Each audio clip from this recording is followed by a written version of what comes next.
Farm4Profit podcast.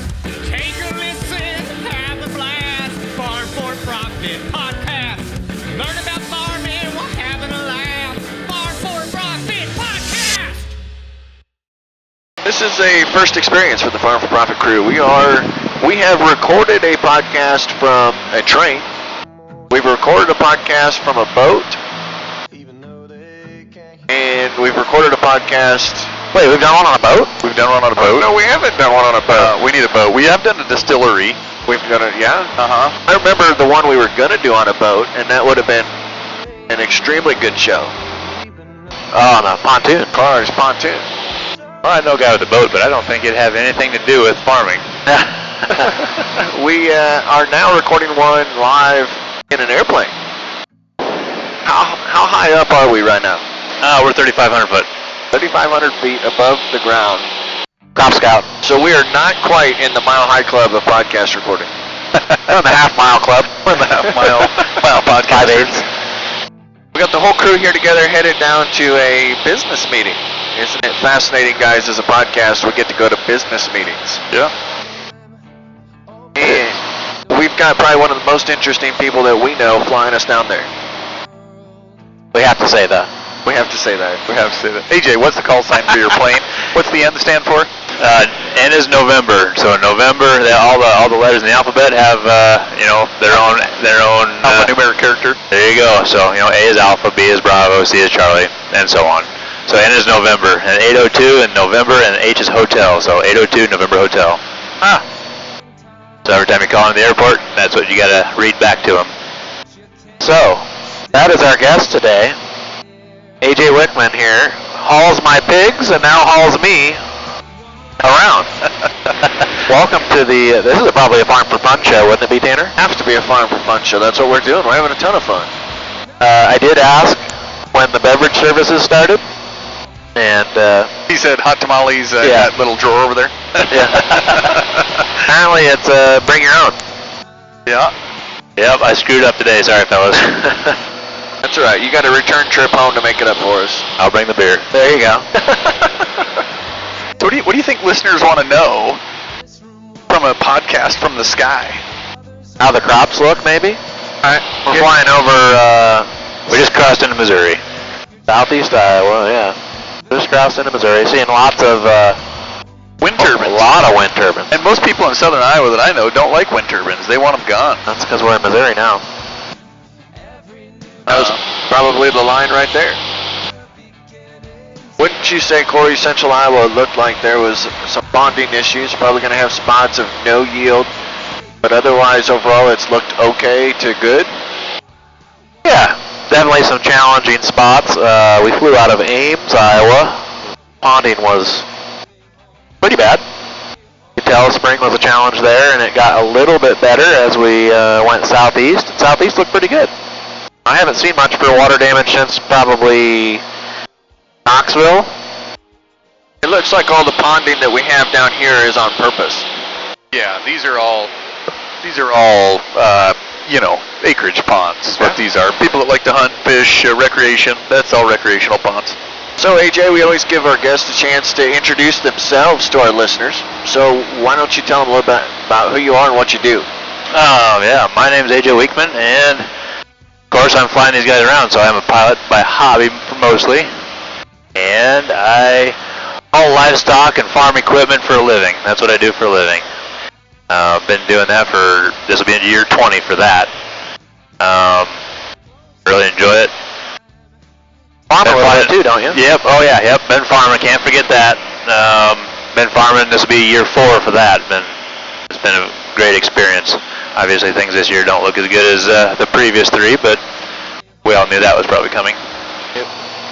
So I fly for a hobby and really enjoy it.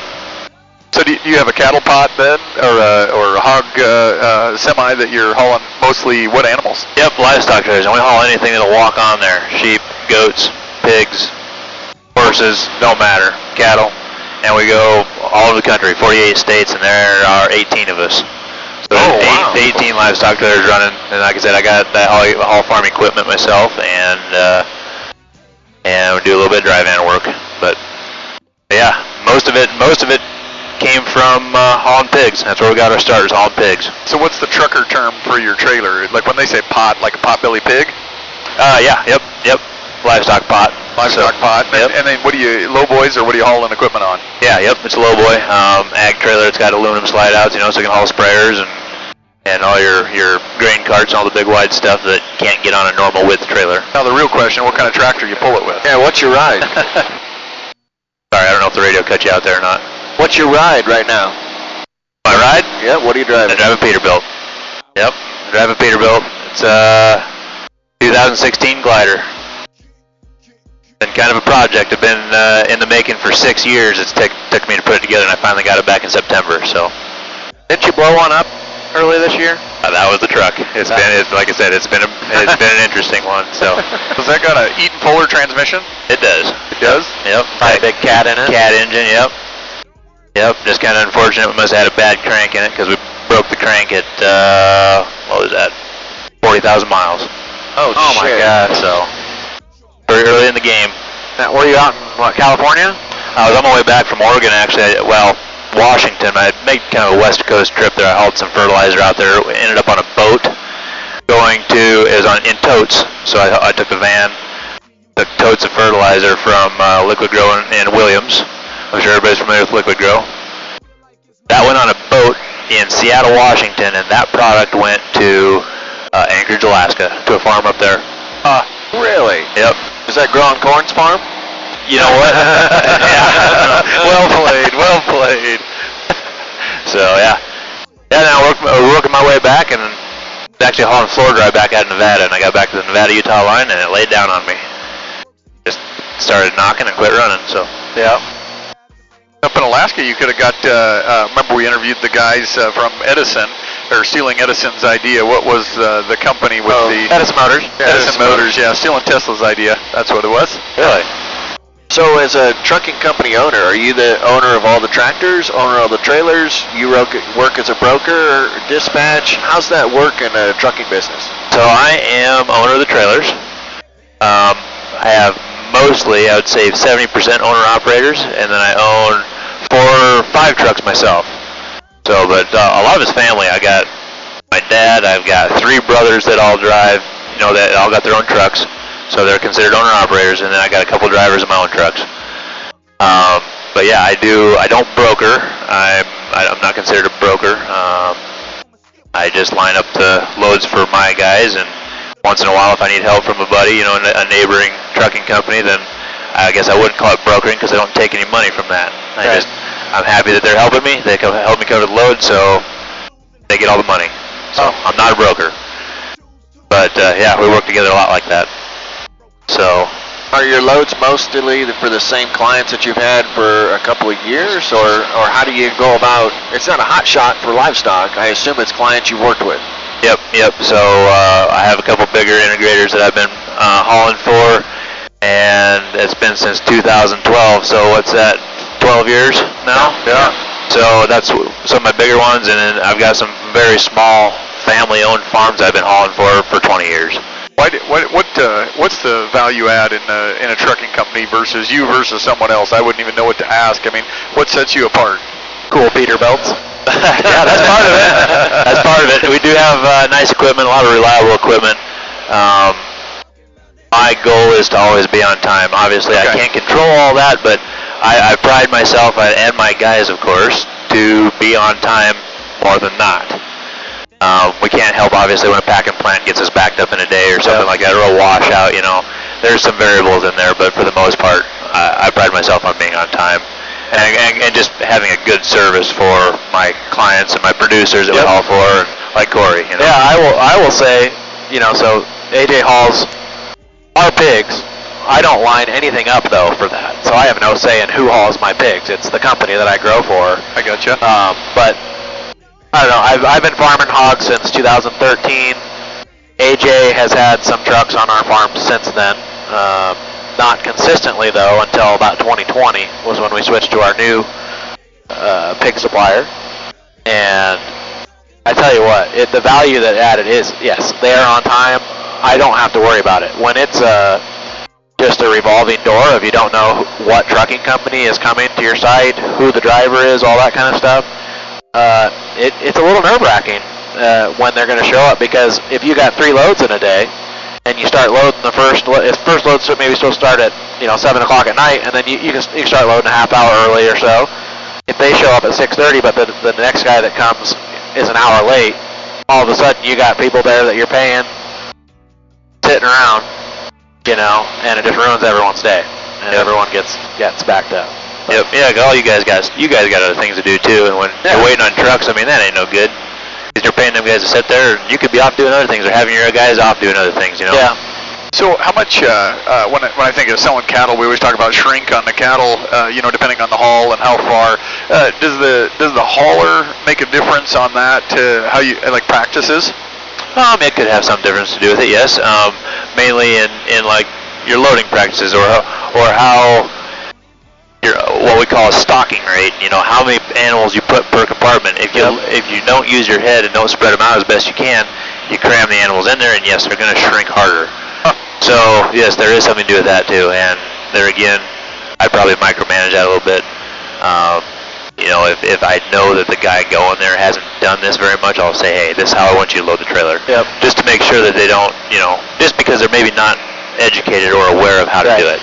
And everyone's got to learn at some point, but that is the nice thing about AJ's people is they mostly have experience. And tell you what, when you get someone in there that doesn't know what they're doing, that does make or break a load and load times. Yep. You get a good driver in there, you can load them as fast as you can take them to them. Or sometimes you got to wait on the driver stocking the truck. Yep. And sometimes that's the pigs. I mean, you might just get a bad group of pigs or livestock, and I can't speak to sheep or cattle or anything like that, but I can talk to the pig side of things. Yep. Yeah, but as far as driver experience goes, once in a while you're going to get a new guy in there that doesn't understand, but he has to learn. They have to learn. Somebody's got to teach him somehow. They got to learn somehow. Yep. And trust me, I've had some guys that start off pretty rough, and they are some of my top guys right now. Yep. I mean, they've never hauled livestock before they come to me, and I've had some complaints about it. But after they got educated, they understand what's going on now, and now they're some of my top guys. Yep. So we're gonna do a reality show, Tanner. We're gonna put you as the trucker, and I'll just sit inside and we'll go load and see how we do. Oh, I think that would be just fine if you've got me driving. I've made several trips out to Schuyler with cattle, and it's just it's actually kind of like this flight. It's relaxing for me when I'm not doing it full time, and they're my in-laws' cattle. I mean, I knew when my load time was, and I knew I could get there. Probably the biggest worry I had is the reliability of the equipment. When I worked at the fire department, this is probably 10 years ago, we had a pot tip over right at Highway 30 and Interstate 35, and it's just interesting. It's all aluminum trailer that we had there, and I went through Sawzall blades. I remember calling on the radio, and they're like, "What do you need?" And I'm like, "I need Sawzall blades," because we were cutting out all the animals that were in, because it was tipped sideways. Everything was bent up. The gates were all busted in there, and we just, man, I just remember going through like 100 Sawzall blades, but we were just cutting away at this trailer until we got everything out of there and offloaded it to another trailer, and is interesting though. Just a side note. Yep, those are rollovers are never good. I want to know, if you said you've been doing this for 20 years. Yes. There's been a lot of things that have changed in the livestock trucking world in the last 4 years, let alone 20. Yep. How was it back in the day? Man, it was a lot easier. And back then I didn't think that. It's been 20 years ago. I was 19 years old, 18 years old. And I thought that, it was pretty overwhelming at that point for me, but now looking back, it's like, man, they're trying to push all these e-logs on us. They're trying to push all these hours of service rules, and all that stuff. And back then, all you had to do was fill out a paper logbook, and you could budget however you wanted to, Now, they're making it so hard to do that because they got all these computers hooked up to the trucks, and they got an e-log in there, and it runs off your ECM, so it's pretty hard to cheat on them. There are still ways around it, but maybe I'm not supposed to say that. So is it the DMV or the DOT that's the hard portion, or is it like USDA and like some of the USDA requirements? USDA is pretty laxed. They really are. They understand what's going on out here. The DOT is what they're the ones that don't understand, or maybe don't care. That's maybe a better term. They don't really care. They're just supposedly doing their job. protect and serve or whatever, however they say that, but it's all about revenue. Yeah. So all they're doing is just looking to make a good name for themselves. Well, and they're setting rules and laws for more over-the-road type people than livestock, and then they expect the livestock guys to, abide by the same rules. Well, it don't work. You can't stop on a 100-degree day or a 90-degree day with 100% humidity in Iowa. You can't stop for a half-hour break on the side of the road to load pigs on. It'll kill them. Hey, Corey, while you're up there, get some video. Okay. Just a couple we can use as clips. The other thing, too, is it's not just shockers, but the way that you deliver pigs and animals at the plant has changed a lot, too, right? Yes, it has. Yeah, so we're not allowed to use our electric prods at the packing plants anymore. And there's actually a big integrator now here in Iowa that will not allow us to use them while we're loading the pigs from the farm. They don't allow the load crews to use them in the barns. It's pretty wild. I mean, it can take a long time to load pigs at them places. Because Corey knows probably as much as anybody else that loading a pig without a hot shot, that can be pretty difficult. Right. And you don't use them all the time, but there's certainly times that you need it. Right. Hey, you got the one that's standing right there in the front of the line, not moving. Yep. Corey, your phone's effing with his... It's fine. It's fine. Don't worry about it. I don't know if you noticed that or not. So it's a magnet. So this compass runs on a magnet. I'm like, This is just a backup, so don't worry about it. I was gonna say, So if you watch that, Corey, watch the magnet spins the compass. So don't worry about it. As I saw it spinning, I went, oh, there's a magnet. We're going down. We're going down. The old school compass isn't working. No, this is only for if all this shuts off on me randomly. Yep. That would be called what? Flying by instruments, or what?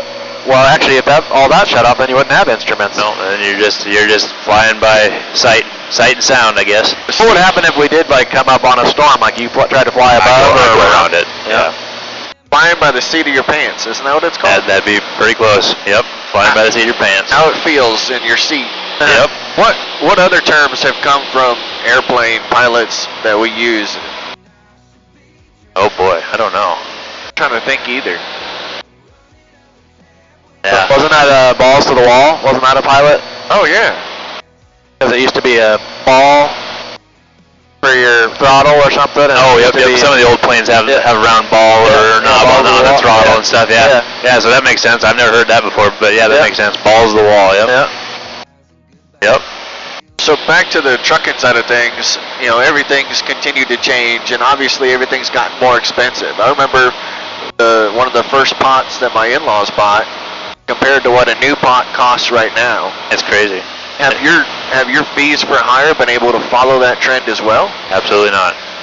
It's been that way since, you ask the guys like my dad, he's been trucking for 45 years now. So it was a family business that you kind of got into? Yep, it was. I learned it from him, so he started farming, and he kind of quit trucking. Well, there wasn't enough room for me on the farm, so that's when I picked trucking up, and I love it. I still do love it. Obviously, there's days that aren't great, but there's that way in anything. Right. But no, the equipment cost is definitely it's ridiculous. We're hauling for the same rates we were hauling for, back before COVID, and equipment is almost doubled in cost, and parts and tires. Everything is almost doubled. Yep. My first brand new livestock trailer I bought was in 2012, and I paid $81,000 for that trailer. I picked up a very similar spec trailer Sunday morning, and it was $168,000.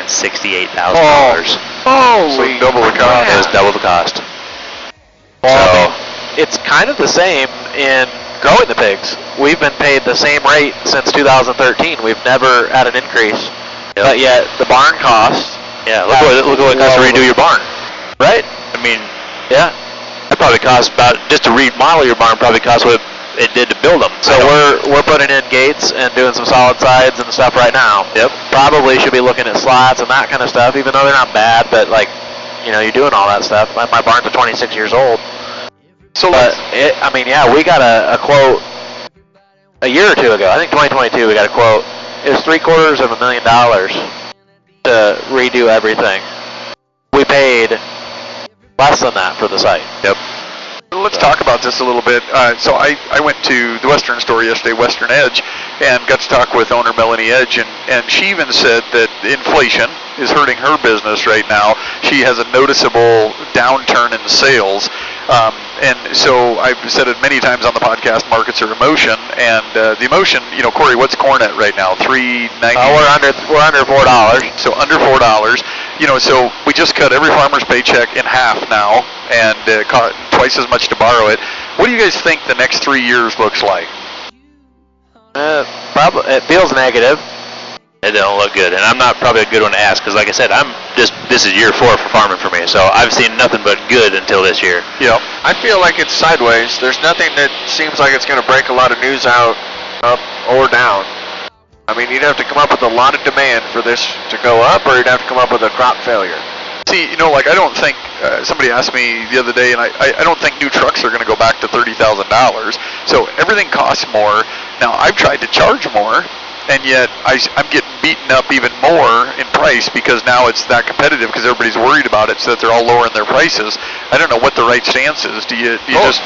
I think Corey's got a good theory on why truck costs are as high as they are based upon his most recent discoveries, or at least paying more attention to what he discovered. We're looking at upgrading the wife's minivan, and we're looking at maybe going to an SUV. Yep. Well, if your wife does anything for the farm or the business, I mean, that's a business expense for a vehicle. Well, you can't pull the bean head with the minivan? Actually, it's got a. Yeah. So you can write that off. Yeah, but you can only, if it's under 6,000 pounds, you can only write off $20,000 of it. Okay. If it's over 6,000 pounds, you can write up to 80% of the value off towards your business. So I'm looking at SUVs, right? And they're more than dang trucks now.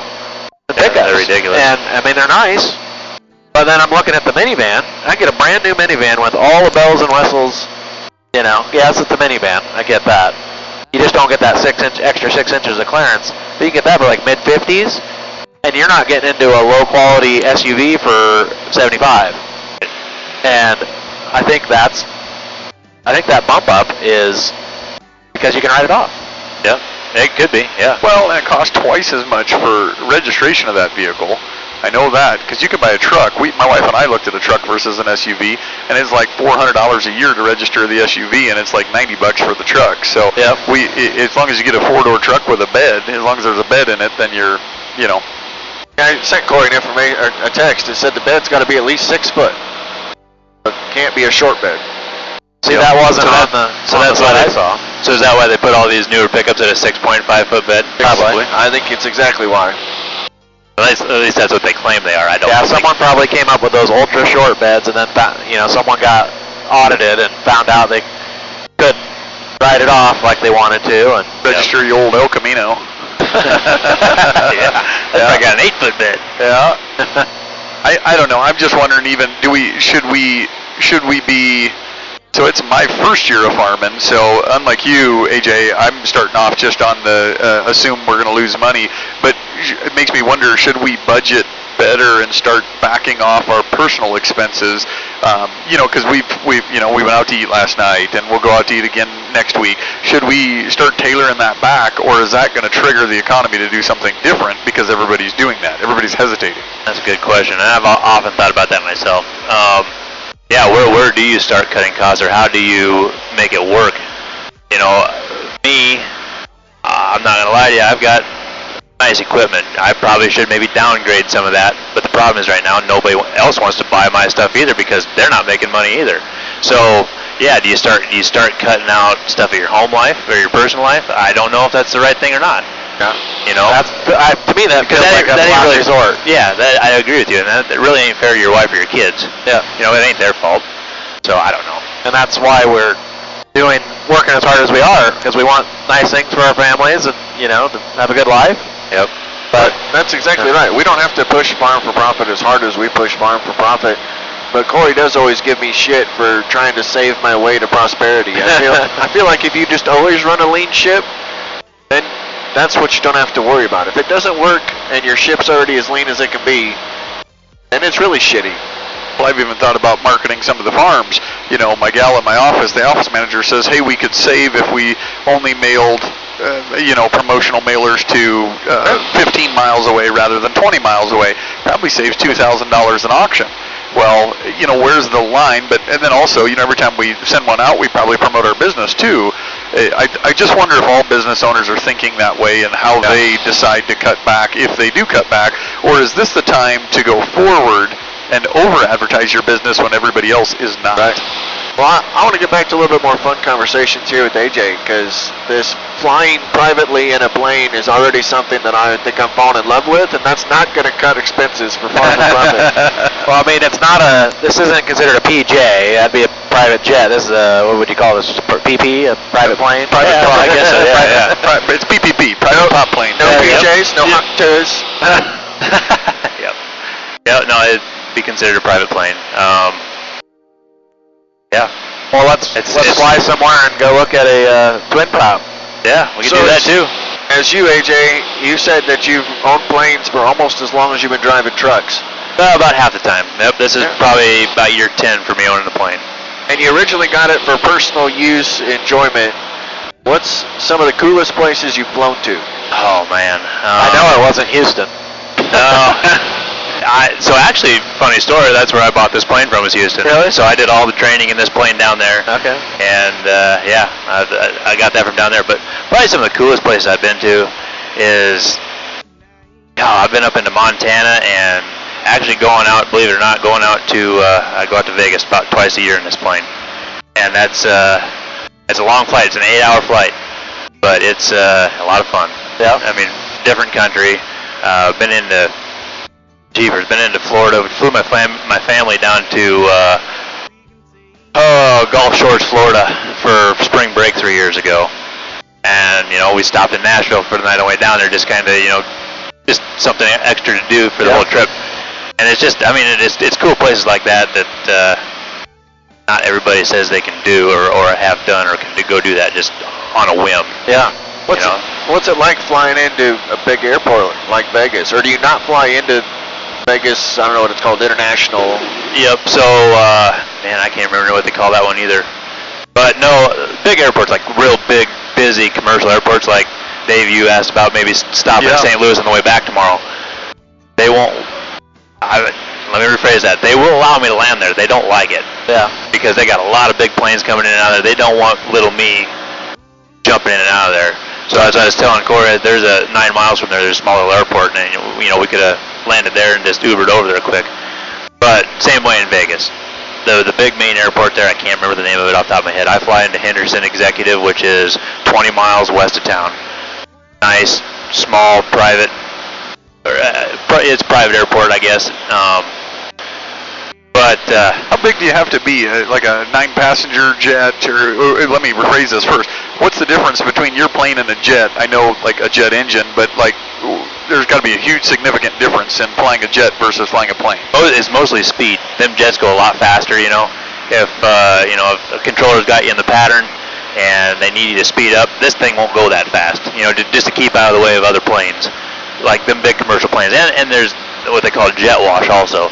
Them big jets put off a lot of, or jet wake, I believe is what they call it. This little plane would just be thrown all over in that. So they don't like it when I go in there. Oh. So we just stay away. We go to the other airports, Des Moines, that's a small enough airport. They don't, planes like this fly in and out of there all the time. Yeah. But you get in the big metropolitans like Chicago, Miami, Atlanta. You just stay out of them big ones. You just go out to the surrounding, outskirts of town and land there. It's a lot more relaxed atmosphere for guys. Planes like this are guys like me. Yep. So is it like dodgeball? If you can dodge a wrench, you can dodge a ball. It's the same thing. If you can fly a plane like this, you can fly any plane? I wouldn't say that. Well, all the basics are the same. Let's put it that way. All the basics are the same. It's the amount of training you got to do to get into something like flying the big jets. It takes a lot of training. You got to put a lot of hours in the seat and dedicate a lot of time to it. Therefore, it probably needs to be your full-time career. Yep. So, something like, what we discussed earlier, maybe if we went into a bigger plane, a twin or something like that, I would have to do some training to fly it, but not nearly as extensive as flying a jet or flying a commercial airline jet, you know. Huh. How long do you think you'd have to spend in that? Probably another 50 hours would be my guess. Really? 50 to 60 hours, I suppose. So you'd have to buy it, and then basically have an instructor with you in that plane? Yep, you hire an instructor, and they go out and they just show you, and then once they feel that you are worthy or safe to fly that plane, then they'll sign you off. And is that only good for that specific plane, or then you can fly any twin prop? A lot of them are specific model or make specific. Like a lot of different planes have different features and how they operate. Like especially for like in the cabin throttles and flaps and all that stuff. They want you to ride with an instructor that has had a lot of time in that plane, so you understand how everything works in it or the characteristics of them. A lot of them are different weights. There's different horsepowers. You know, so you gotta understand. You gotta go through all the weight and balance of all the different planes, so you understand how to load it. You know, how to not put too much weight or, you know, load the back way too heavy. You guys see this fly. solar farm on our right? Yeah. It's huge. That's 160, 320, 40. Is that 1,000 acres? Got to be almost a full section there, 640 worth, because there's a huge substation right there too. Right. You can tell that there's more in the process of being put. Yeah, those are becoming more of a thing up here. I mean, you see that a lot more. You know, I don't really like seeing it, but I had a couple of guys say that they would rent their ground out, and they were getting $1,100 an acre rent on that. Yeah, and them guys sign like a 20-year contract, don't they? Yeah, and it goes up every year. That's hard to turn down, especially like what we're looking at for corn prices right now. I mean, obviously it's a good investment, but it's a matter of, are you going to feed into? Will you feed into that trend? You know, no different than the windmills. You know, they're kind of the same thing. Yep. So when Dave sells farms with windmills on them, they always sell better. Do they? Well, it's just they got income. Yeah, I guess. It helps cash flow. A lot of what we're doing is production agriculture, and those guys want to make money just like all of us. So it's just a cap rate. It's a capitalization rate. You know, if you're making 12% in a Edward Jones account or something like that. Most rentals houses in town, you know, what are we, 8%, 10%? Get to a T-bond, you're probably 5%, and then you get to farm ground and we're down at 2.5%. So if it's got any extra with cell phone towers or wind turbines or solar farms, well, then you still get the cool asset you want of farmland. But so as you think about all the places you've flown into, AJ, where's some of the shittiest places you've flown into? Oh boy, probably in Oklahoma. That was fast. Yeah, That was quick. I figured you were going to say Nebraska. No, actually Nebraska's got a lot of nice airports. I've been to a lot of nice places there, and that's mostly been, I mean, I use that for what I would call business use. Like, we'll go out there and look at trucks. You know, if we've got a driver that's looking at a truck, or I'm looking at a truck, we'll fly out there and look at a truck. It saves a lot of time. Or, you know, I had an owner-operator buy a truck out there in Nebraska last year, and we went out and looked at it on one Sunday, and he'd come home and think about it, and then, next Sunday, hey, let's go buy it. So I'd give him a ride out there, and he drove the thing home. So, but yeah, Nebraska's got a lot of nice airports. Oklahoma, on the other hand, it's pretty desolate out there. There's not a lot of people, and they just don't care as much. There's certain things that they have to do to keep, the city has to do to keep the airport open, which makes it safe for us to fly in there. But, like, the facilities, man, that one I stopped in Oklahoma last week, had to go to the bathroom, and the FBO, which was what we would call the gas station, you know, you walk in the office, and, well, this place, I mean, I'm serious, all there was a desk in there with a map laying on top of it, and the restroom in the back. That's it. And there was no air conditioning, and I'm telling you, it was hot. So, but yeah. What do you need for a runway to land this or take off? Can you put it down on grass? Yes, I have a grass strip 6 miles from my house, and it is a 2,400 foot runway, and that's probably about the minimum I would want to do for a grass runway. Grass runways, there's a lot of resistance, you know, on your wheels and stuff, more so than concrete. So you're on turf, you're on dirt, grass.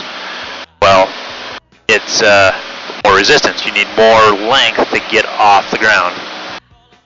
So, yes, to answer your question, grass runways I like grass runways. They're fun. Are they pretty rough? Some of them are. Some of them are. You gotta watch out for holes, you know. Go for holes? Yep.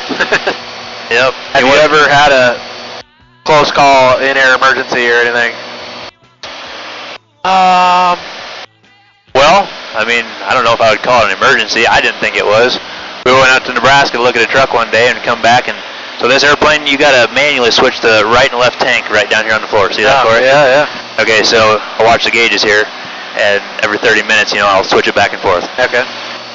I was with a couple guys, and we were on our way back, and we were up 5,500 feet coming back across there, and just chatting away, talking. I'd forgotten to change the tanks. And the guy riding right seat with me was a pilot. He'd been a pilot longer than I had. And this thing sputtered and died. Oh. It ran out of gas on the one side. Not a big deal. Yeah. I mean, I knew exactly what Not happened. a big deal. No, hear me out. It's not a big deal. We're trained for that. I mean, we're trained to adapt to situations like that. In fact, our instructor will purposely shut the gas off on us just to see how we react. Yep. This guy freaked out. He'd been flying longer than I had. And I just relax, man. I just told him, relax. All you got to do is you flip the tank quick, and the propeller's up there still spinning because it's got air on it, The propeller's up there still spinning. So all you got to do is throw the gas back at it and throttle forward, and it fired right back up, and away we went. It was no big deal. Yep. And if you have little struggles like that, it's got an electric fuel pump. You just flip the fuel pump on and get some more gas up in there. It's not that big a deal. I didn't think it was a big deal. But, I mean, this guy is, he was 10 years older than I was and been a pilot longer than I had, and he just freaked out. Like, dude, you can't do that when you're up here. You got to keep calm. Right. See, I think that probably comes from driving for a living as well.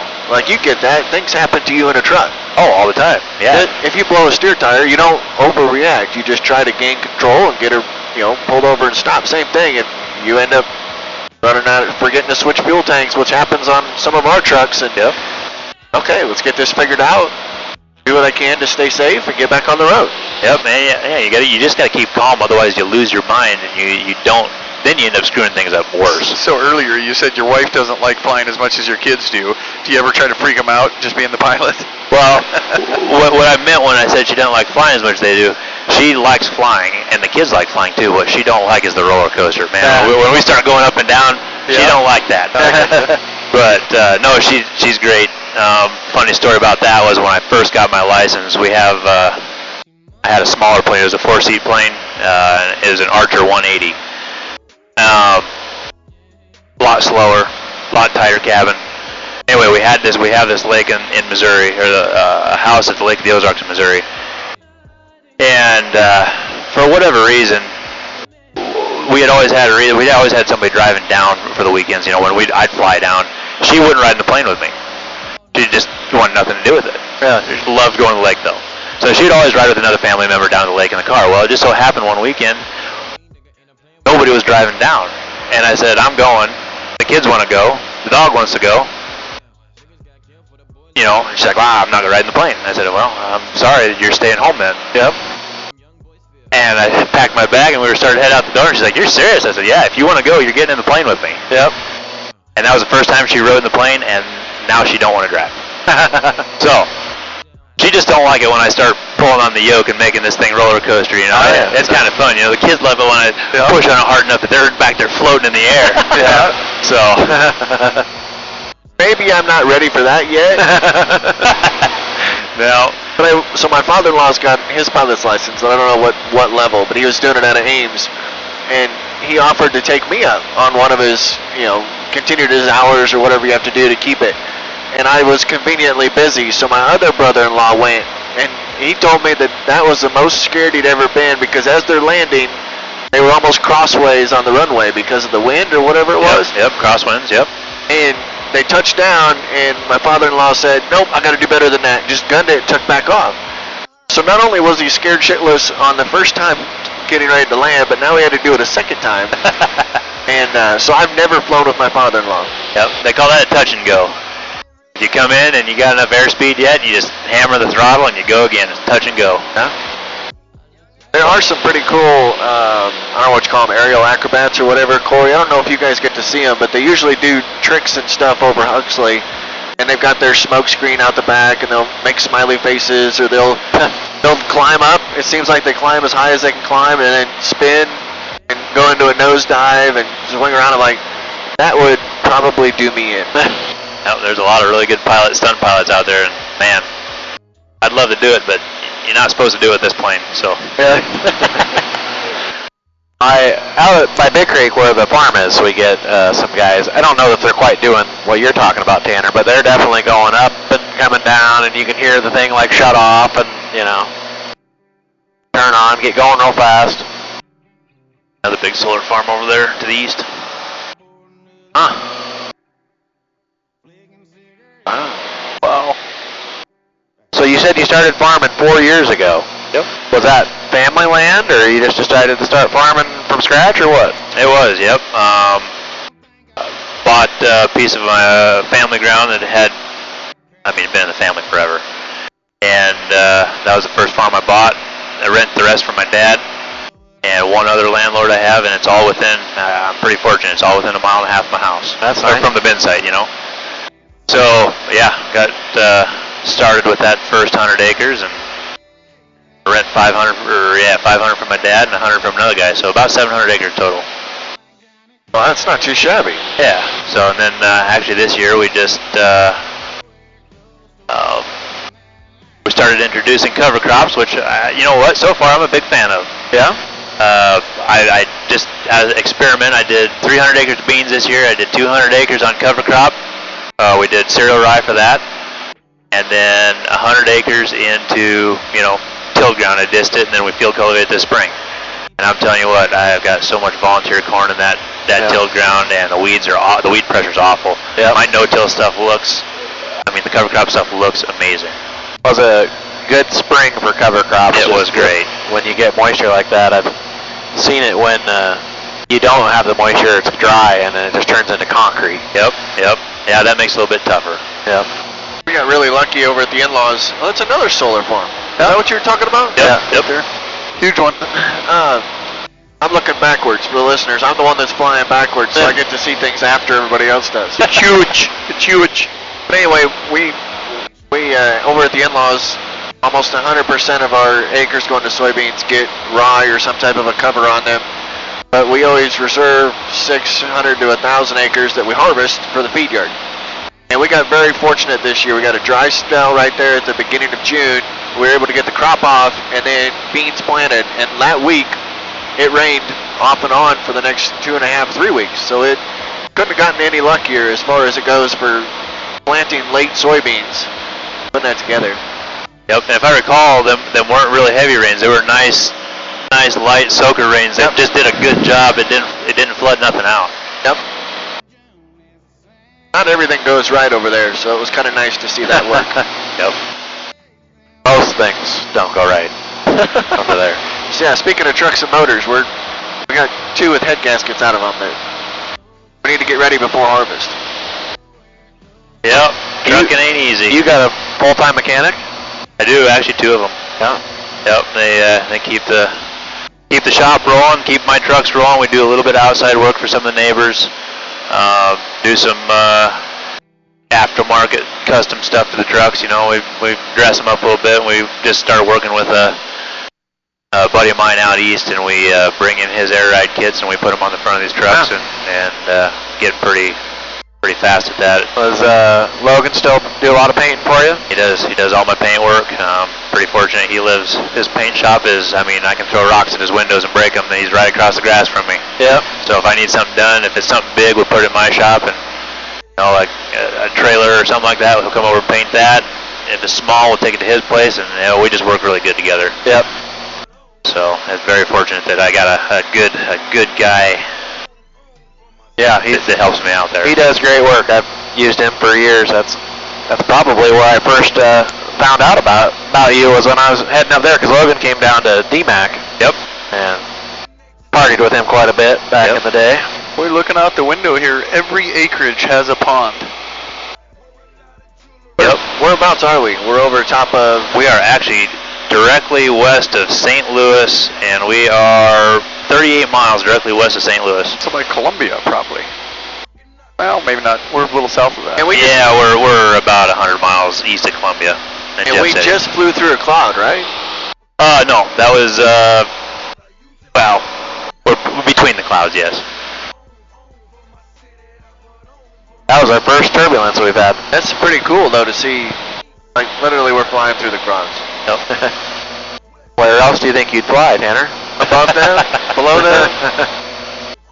Typically below the clouds is rougher than above the clouds, and going through the clouds is a little bit rough, but 3000, Victor Tango. not bad.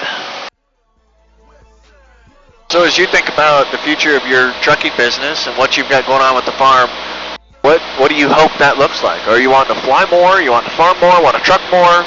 Hit the lake more? Well, you know, that's a hard one to balance because I have a definite passion for all of those things. I love flying. I love driving truck, and I love farming. I love being at the lake with my wife and kids. That's great, but it's hard to be everywhere at one time, and it's hard to spread my time out to do it all.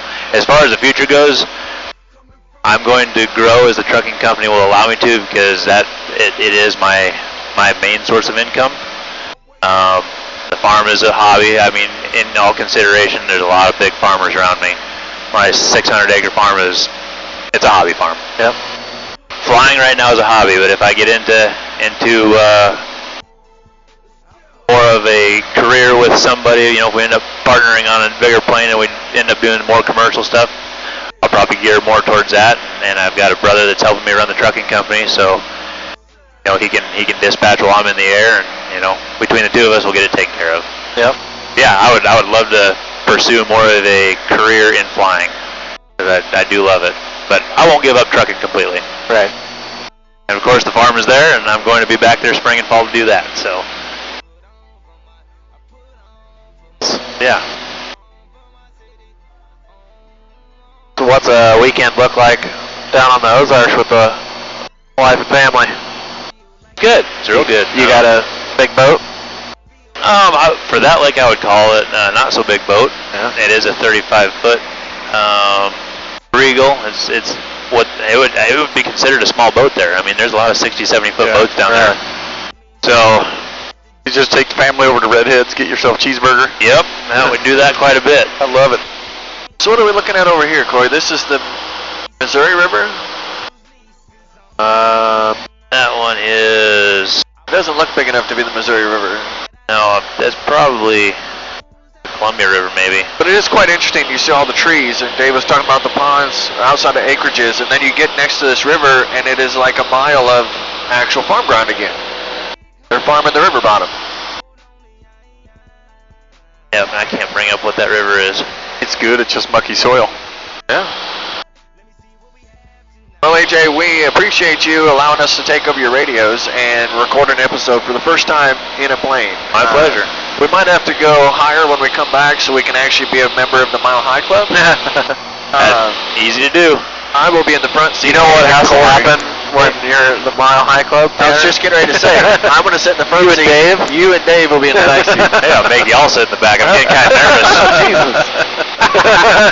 I'm not going to reach over and grab the joystick. All right. Much appreciated. But we do ask all of our guests a question just to kind of wrap the episode up all together. What's the best food you've ever had, and where did you get it from? Oh boy. And there's a lot of truck stop, hot beef. I'm guessing it didn't come from an airport in Oklahoma. Well, no, it didn't, and I can tell you, it didn't happen for me at truck stop either. Good Lord, that's gone downhill majorly. But I would say probably the best. I mean, believe it or not, some of the best food that I've had has been local, like Des Moines, 801 Chop House and Johnny's and Fleming's. Man, they're all good. I love them places. They do an excellent job. So it's usually on a date night with my wife. Trying to get away from the phones and away from everything else. We'll go to Des Moines and have a good steak supper. And You don't ever just hop in the plane and be like, I feel like going to Kansas City for barbecue. yeah, there actually is. I mean, speaking of that, there actually is. We go on a dinner flight once in a while. We'll take maybe another couple with us.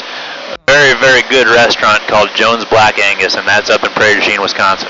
It is literally, you land at the airport and walk across the street, and it is right there. It's top notch. I mean, they do a great job up there too. I would compare that to Johnny's and 801. Really? They do a great job. So I gotta assume every time somebody new gets in your plane, you answer the same doggone questions over and over again that everybody's ever asked you or we asked you. You would be surprised, man. I mean, it's there's a lot of people that get in here and they don't say a whole lot. Really? Because they're scared shitless. I think so. Until they get used to it, then they'll start asking questions. But yeah, it's kind of amazing. I figured, you know, I get some people in here to be like, just, hey, what's this do? What's this do? What if I push that button? It's like, don't push that button. Yeah. You know? But that's what's going to happen if Dave comes up. Yeah. You'll be pushing buttons. yeah, for the most part, I mean, first-time flyers are they're pretty quiet. They're taking it in, and as we put more hours on, you know, then they start asking questions. Interesting. You know, when you mentioned these steakhouses that you go to, I feel like one thing that I can never replicate is whenever I order something that comes with a mushroom sauce or a mushroom glaze, just it is impeccably done at these steakhouses, and when I make it at home, I'm just always disappointed. It's hard to beat. I can replicate it.